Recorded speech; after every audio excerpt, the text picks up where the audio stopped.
And the Children's Choice Awards is a project that brings children into a festival, a major festival, and they are a jury. They are the jury that views all of the shows.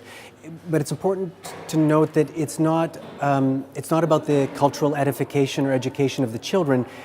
It should be more conceived of as an intervention into the festival, where the festival staff, the other artists in the festival, the audience in the festival, they all have to struggle to accommodate the children. So the project is not a beautiful, easy project with children. It's a very difficult project that requires intense logistics and intense negotiations between the artists in the festival, the parents, the teachers, the children, the festival itself. They all have to figure out how to accommodate these children and how to find them, how to work with them.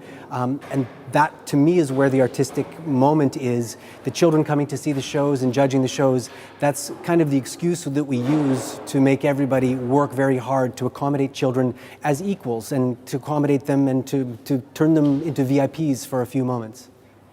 The interesting thing about working with children, in my experience, is that they force adults to behave in one of two ways.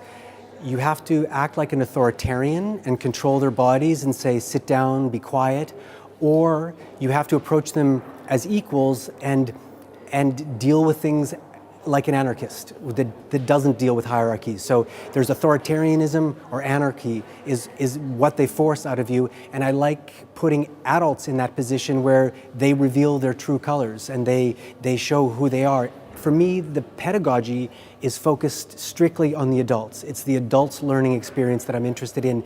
The children, I know they will learn. They're always learning, and the shows are amazing, and they will benefit from the shows.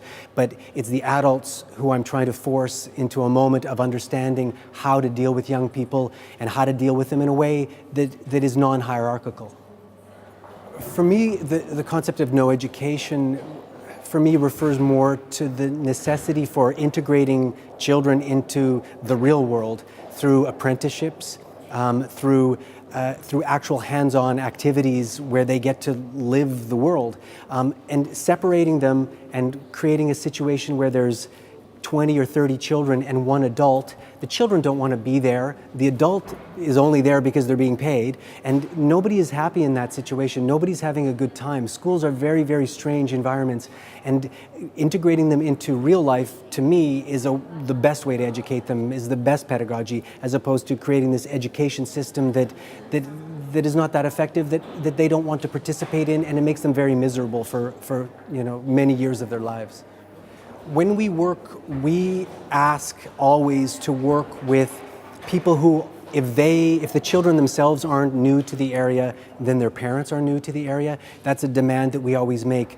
The cultural industries are usually only accessible to very few and a very select group of people, and we're trying to open that up. And so wherever we go, we're looking for the people who are not participating in the mainstream culture, who are not going to the big festivals. So we work with very similar children where we go, because the children are always immigrants to the area or others to the area. And so there's something similar about that. In the Ruhrgebiet, there's a lot of potential here, and there's a lot of potential in terms of the multiculturalism here, and that I feel is very exciting and needs to be tapped, and those young people need to be brought into the cultural industries to start to create work which then can be shared with the world.